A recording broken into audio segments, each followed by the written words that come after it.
Hi, എല്ലാവർക്കും പുതിയൊരു വീഡിയോയിലേക്ക് സ്വാഗതം. രുക്കുവിൻ്റെ കല്യാണ നിശ്ചയം മുടക്കാൻ അച്ചു മാക്സിമം ശ്രമിക്കുന്നുണ്ട്. വിജയനെ പറ്റി സത്യനെ പറ്റിയൊക്കെ ഓരോന്ന് പറയുമ്പോഴത്തേക്കും വിഷ്ണു പറയുന്നുണ്ട്, ചേട്ടനെ അനിയനെയൊന്നും അല്ലല്ലോ നമ്മൾ കെട്ടാൻ പോകുന്നത്, പെങ്ങടെയല്ലേ, പെങ്ങടെ കാര്യം മാത്രം നോക്കിയാൽ പോരേന്ന്. ആൻറ്റി പറയും, അതിനിത് സ്ഥലം ഉറപ്പിക്കലൊന്നും അല്ലല്ലോ, കല്യാണമല്ലേ, എല്ലാ കാര്യവും നമ്മൾ അറിയണമെന്ന്. വിഷ്ണുവിൻ്റെ അച്ഛൻ പറയുന്നുണ്ട്, പക്ഷെ പെങ്കുച്ചിനെ കണ്ടിട്ട് കുഴപ്പമൊന്നും തോന്നുന്നില്ല, തനി തങ്കാന്ന്. അച്ചു അതെ അതേന്ന് പറഞ്ഞൊന്ന് ചിരിക്കും.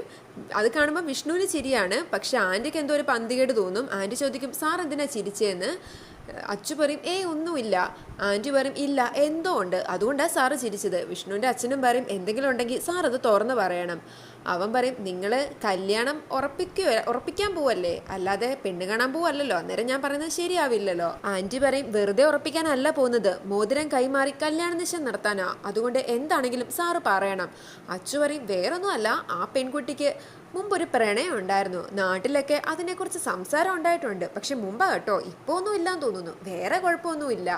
ആൻറ്റി പറയും, വേറെ എന്താ വേണ്ടത്, ഇത് തന്നെ ധാരാളമല്ലേ. വിഷ്ണു പറയും, ആൻറ്റി ഇത് ഏത് കാലത്താ, ഇത് 2025 ഇന്നിപ്പോൾ പ്രണയം ഇല്ലാത്തതാണ് സംസാരം ആവുന്നത്.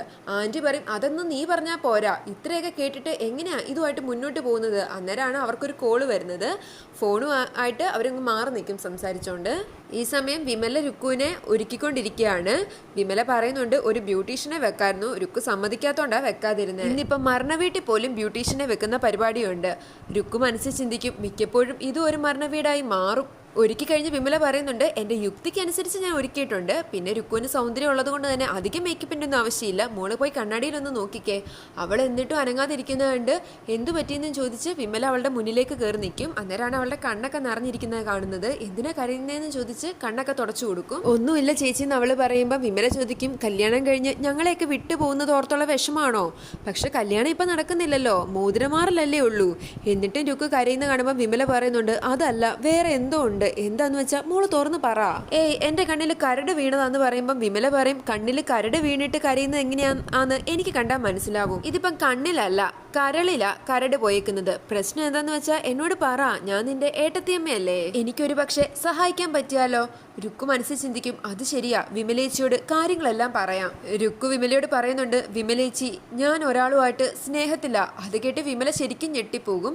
ഇതേ സമയം തന്നെയാണ് രുക്കുവിന്റെ മുറിയിലേക്ക് ചന്ദ്രലേഖ വരുന്നത്. അവരുടെ സംസാരം കേട്ട് അകത്തേക്ക് കയറാതെ വെളിയിൽ തന്നെ നിൽക്കും. വിമല ചോദിക്കും, നീ എന്തൊക്കെയാ ഈ പറയുന്നത്, വെറുതെ എന്നെ പറ്റിക്കാനായിട്ട് ഓരോന്നും പറയരുതേ. അവള് പറയും, സത്യ ചേച്ചി എനിക്ക് ഒരാളെ ഇഷ്ടാ. വിമല പറയും, എന്റെ ദൈവമേ എനിക്ക് വയ്യ, കേട്ടിട്ട് എന്റെ കൈയും കാലും വിറയ്ക്കുവാ. ആരാ രുക്കു അത്? രുക്കു ഒന്ന് ചിന്തിച്ചിട്ട് പറയും, ചേച്ചി ആളാരാന്ന് ഞാൻ പിന്നെ പറയാം. നമ്മൾ തമ്മിൽ ഇത്രയും ക്ലോസ് ആയിട്ടും നീ ഈ കാര്യം നേരത്തെ എന്നോട് സൂചിപ്പിച്ച പോലും ഇല്ലല്ലോ. നേരത്തെ അറിഞ്ഞിരുന്നെങ്കിൽ എന്തെങ്കിലും ചെയ്യാൻ പറ്റുമെന്ന് നോക്കുകയെങ്കിലും ചെയ്യായിരുന്നു. ഇതിപ്പം വൈകിപ്പോയില്ലേ, വിഷ്ണുവും കൂട്ടരും ഇപ്പൊ എത്താറായി കാണും. അധികം സെന്റിമെന്റ്സിനുള്ള അവസരം കൊടുക്കണ്ടെന്നും പറഞ്ഞ് ചന്ദ്രലേഖ മുറിക്കകത്തേക്ക് ചെല്ലും. പെട്ടെന്ന് തന്നെ അവർ സംസാരം നിർത്തും. ചന്ദ്രലേഖ ചോദിക്കുന്നുണ്ട്, എന്തായി മേക്കപ്പ് ഒക്കെ? വിമല പറയും, ദാ ഇപ്പം കഴിയും ചേച്ചി. ചന്ദ്രലേഖ പറയും, എന്നാ പിന്നെ താഴേക്ക് വന്നോ. ചെറുക്കൻ കൂട്ടരെ എത്താറായോ എന്ന് ചോദിക്കുമ്പം ചന്ദ്രലേഖ പറയും, അവരെത്താറായിട്ടുണ്ട്, അതിനു മുമ്പ് രുക്കുവിന്റെ കുറച്ച് ഫോട്ടോസ് എടുക്കണം, പിന്നെ പൂജാമുറിയിൽ നിന്ന് പ്രാർത്ഥിക്കാൻ വേണം. രുക്കു വാ. വിമല പറയും, ചേച്ചി ചെന്നോ, രുക്കു ഇപ്പം വരും. ചന്ദ്രലേഖ പറയും, രുക്കു ഒരുങ്ങിക്കഴിഞ്ഞല്ലോ പിന്നെന്താ. വിമല പറയും, അല്ല ചേച്ചി ഒരു ലാസ്റ്റ് ഫിനിഷിങ്, ഇപ്പം വരാം, ചേച്ചി ചെല്ല്. ശരി പെട്ടെന്ന് വന്നേക്കണമെന്നും പറഞ്ഞ് ചന്ദ്രലേഖ മുറിക്കകത്തുനിന്ന് ഇറങ്ങും. രുക്കു പറയും, എനിക്ക് തീരെ പറ്റുന്നില്ല ചേച്ചി, എങ്ങനെയെങ്കിലും ഈ കല്യാണ നിശ്ചയം ചേച്ചി ഒന്ന് മുടക്കി തരണം. വിമല ചോദിക്കും, ഞാനിപ്പോ എന്ത് ചെയ്യാനാ മോളെ, വിജയേട്ടന്റെ സത്യേട്ടന്റെ സ്വഭാവത്തെ പറ്റി ഞാൻ നിനക്ക് പറഞ്ഞു തരണ്ടല്ലോ, എന്തെങ്കിലും സംശയം തോന്നിയാ പിന്നെ വെച്ചേക്കത്തില്ല. ഇപ്പൊ ഒന്നും ചെയ്യാൻ പറ്റില്ല മോളെ, എന്താണേലും മോതിരമാറൽ നടക്കട്ടെ. രുക്കു ചോദിക്കും, മോതിരമാറൽ നടന്ന കല്യാണം നടക്കില്ലേ? വിമല പറയും, അത് പിന്നത്തെ കാര്യമല്ലേ, സമയമുണ്ടല്ലോ, എന്തെങ്കിലും ചെയ്യാവോന്ന് നമുക്ക് നോക്കാം. വീണ്ടും രുക്കു സങ്കടത്തോടെ വിമലേച്ചിന്ന് വിളിക്കുമ്പോൾ വിമല പറയും, എനിക്കാകെ പേടിയാവുന്നു മോളെ. ഈ സമയം വിഷ്ണു കൂട്ടരും കരിക്കൊക്കെ കുടിച്ചു കഴിഞ്ഞിട്ടുണ്ട്. ആൻറ്റി ഫോൺ ചെയ്ത് കഴിഞ്ഞ് വന്നിട്ടുമുണ്ട്. വിഷ്ണു പറയുന്നുണ്ട്, എന്നാ പിന്നെ സമയം കളയണ്ട, നമുക്ക് വേഗം അങ്ങ് പോയാലോ, ചടങ്ങിനുള്ള സമയമായില്ലേ. ആൻറ്റി പറയും, ഈ ചടങ്ങ് നടത്തണോ വേണ്ടതെന്ന് ഒന്നും കൂടി ഒന്ന് ആലോചിക്കട്ടെ. വിഷ്ണു പറയും, വിവാഹം ഉറപ്പിച്ചതല്ലേ, ഇനി എന്തിനാ ഇത് മാറ്റി വെക്കുന്നത്, ഈ ചടങ്ങ് അങ്ങ് നടത്താം. അച്ഛന് മനസ്സിലാവും ഇവൻ അങ്ങനെയൊന്നും വിട്ടു പോവില്ല എന്ന്. വേറൊരു നമ്പർ ഇറക്കാന്ന് അച്ഛൻ ചിന്തിക്കുന്നുണ്ട്. അച്ഛൻ പറയും, അത് ശരിയാ, ചടങ്ങ് നടക്കട്ടെ, പെൺകുട്ടി നല്ല കുട്ടി തന്നെയാ, സൽസ്വഭാവിയും, അതിന് നല്ലൊരു ജീവിതം തന്നെ കിട്ടട്ടെ. സാറിന് ഇത്ര കൃത്യമായിട്ട് എങ്ങനെ അറിയാന്ന് ചോദിക്കുമ്പം അവൻ പറയുന്നുണ്ട്, എൻ്റെ അച്ഛൻ ഒരു ജോത്സ്യനാ. ആണോ, പേരെന്താന്ന് ആൻറ്റി ചോദിക്കും. ആദിനാരായണൻ എന്ന് പറയും. ആഹാ, സൂര്യനാരായണന്റെ അച്ഛൻ ആദിനാരായണൻ, കൊള്ളാലോ എന്ന് ആൻറ്റി പറയും. അച്ചു ഒരു ചിരിയോടെ നിൽക്കുമ്പോൾ വിഷ്ണുവിന്റെ അച്ഛൻ പറയും, നല്ല ജോത്സ്യനാ, ഞാനും കേട്ടിട്ടുണ്ട്. അച്ഛൻ്റെ അടുത്ത് ഈ പെൺകുട്ടിയുടെ ജാതകം നോക്കാൻ കൊണ്ടുവന്നിട്ടുണ്ടായിരുന്നു. ഞാനും അതെടുത്ത് നോക്കി.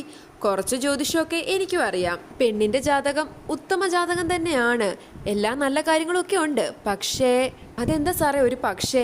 അവൻ പറയും, ഒന്നുമില്ല, നിങ്ങൾ എന്താണേലും ഈ കല്യാണമായിട്ട് മുന്നോട്ട് പോവുമല്ലേ, പൊക്കോട്ടെ, ഞാനായിട്ട് ഒന്നും പറയുന്നില്ല. വിഷ്ണു പറയും, അതെ ആൻറ്റി, വെറുതെ ഇതൊന്നും കേൾക്കാൻ നിൽക്കണ്ട, നമുക്ക് പോകാം. ആൻറ്റി പറയും, അങ്ങനെയല്ല, എനിക്കറിയണം എന്താ സാറ് പറയാൻ വന്നതെന്ന്. അത് പറഞ്ഞിട്ടേ സാറിനെ ഞാൻ ഇവിടുന്ന് വിടൂ. അച്ചു മനസ്സിൽ ചിന്തിക്കും, അത് പറഞ്ഞിട്ടേ ഞാനും പോകൂ. ആൻറ്റി പിന്നെ നിർബന്ധിക്കുമ്പോൾ അച്ചു പറയും, വിവാഹം ഉറപ്പിച്ചാലും വിവാഹ നിശ്ചയം കഴിഞ്ഞാലും ഒളിച്ചോടി കല്യാണം കഴിക്കുമെന്ന പെൺകുട്ടിയുടെ ജാതകത്തിലുള്ളത്. അത് കേൾക്കുമ്പോൾ തന്നെ എല്ലാവർക്കും ഒരു ഞെട്ടലാണ്. അച്ചു പറയും, അല്ല, വിശ്വസിക്കണം എന്ന് പറയുന്നില്ല, എല്ലാം സത്യം ആകാറുമില്ല, പക്ഷെ ഒളിച്ചോടി വിവാഹം കഴിക്കുമെന്ന് കാണുന്നുണ്ട്. പക്ഷെ പെങ്കൊച്ച് നല്ലതാ, നല്ല സ്വഭാവം ഉള്ളതാ. ആന്റി ചോദിക്കും, സാറിന് എങ്ങോട്ടാ പോകേണ്ടത്? അച്ചു പറയും, ഞാനിവിടെ ഇറങ്ങിക്കോളാം, ഇതേണ്ടേ ഈ വളവിന്റെ അപ്പുറം സ്റ്റേഷനും, ഞാനങ്ങ് പൊക്കോളാം.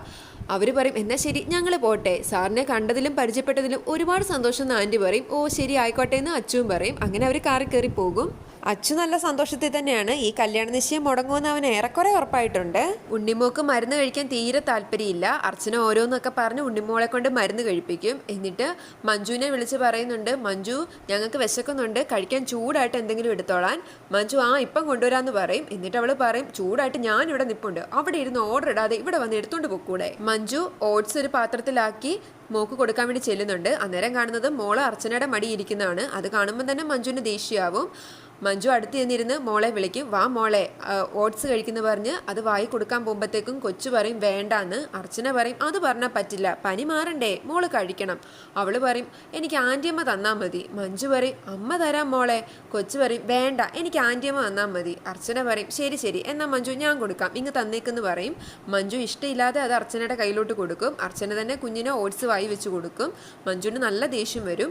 മഞ്ജു അടുക്കളയിലേക്ക് പോവും. അവിടെ നിന്ന് നമ്മൾ ചിന്തിക്കുന്നുണ്ട്, എൻ്റെ മോളെ എന്നിൽ നിന്ന് അകറ്റാൻ നോക്കും അവര്. ഞാൻ എന്ത് നടക്കരുതെന്ന് ആഗ്രഹിച്ചോ അതാ ഇപ്പം നടക്കുന്നത്. നോക്കിക്കോ, ഇതിന് പകരമായിട്ട് നിങ്ങളുടെ മകളെ ഞാൻ നിങ്ങളിൽ നിന്നും അകറ്റും.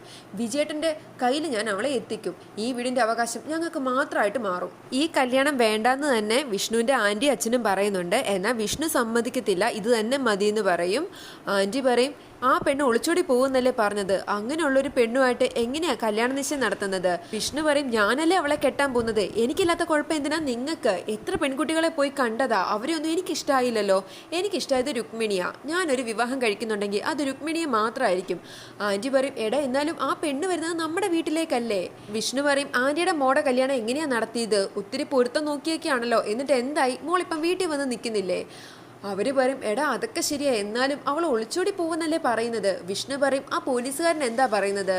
ജോത്സ്യത്തിൽ കാണുന്നത് വിവാഹം ഉറപ്പിച്ച ശേഷം അവൾ ഒളിച്ചോടി പോകുന്നല്ലേ. അങ്ങനെ പോവുകയാണെങ്കിൽ പൊക്കോട്ടെ, നമുക്കെന്താ, കല്യാണം നടക്കുന്നില്ലല്ലോ, നമ്മൾ അന്നേരം ഇത് വേണ്ടാന്ന് വെച്ചാൽ പോരെ. അവൻ്റെ അച്ഛൻ പറയും, അത് ശരിയാണല്ലോ ഇവൻ പറഞ്ഞത്, നമുക്കെന്നാ അങ്ങനെ നോക്കിയാലോ എന്ന്. ആൻറ്റി പറയും, ഞാനൊന്ന് ആലോചിക്കട്ടെ. വിഷ്ണു പറയും, പിന്നെ ഒരു കാര്യം, അവിടെ ചെന്ന് കഴിയുമ്പോൾ ഇതൊന്നും മനസ്സിൽ വെച്ച് രണ്ടാളും മുഷിഞ്ഞിരിക്കരുത്, എനിക്കത് ഇഷ്ടാവില്ല. വിജയൻ സീതമ്മയോടും വെല്ലിച്ചനോടും കാര്യം പറഞ്ഞില്ലായിരുന്നു. അവരോടൊന്ന് പറയാത്തത് മോശമല്ലേന്ന് വിചാരിച്ച് അവരെ ഫോൺ ചെയ്യുന്നുണ്ട്. പക്ഷേ ഫോണൊന്നും വിളിച്ചിട്ട് കിട്ടുന്നില്ല. ഈ സമയം രുക്കു വിജയൻ്റെ അടുത്ത് വന്ന് പറയുന്നുണ്ട്, വിജയേട്ടാ, ഇന്ന് ഈ കല്യാണ നിശ്ചയം നടത്തണോ, ഒന്നുകൂടെ ആലോചിച്ചിട്ട് പോരെ? അതെന്താ നീ ഇപ്പം അങ്ങനെ പറയാന്? രുക്കു പറയും, അല്ല വല്യേട്ടാ, എന്തോ ഒരു കാര്യം വിഷ്ണുവും വീട്ടുകാരും നമ്മളിൽ നിന്ന് മറയ്ക്കുന്നുണ്ട്. അവരുടെ വീട്ടിൽ എന്തൊക്കെയോ കാര്യമായി നടക്കുന്നുണ്ട്. അത് നമ്മൾ അറിയുന്നതിന് മുമ്പ് കല്യാണ നിശ്ചയം നടത്താനാണ് അവർ നോക്കുന്നത്. ഇന്ന് ഈ കല്യാണ നിശ്ചയം നടത്തണ്ട വല്യേട്ടാ. വിജയൻ പറയും, രുക്കു എന്താ എന്നെക്കുറിച്ച് കരുതിയത്?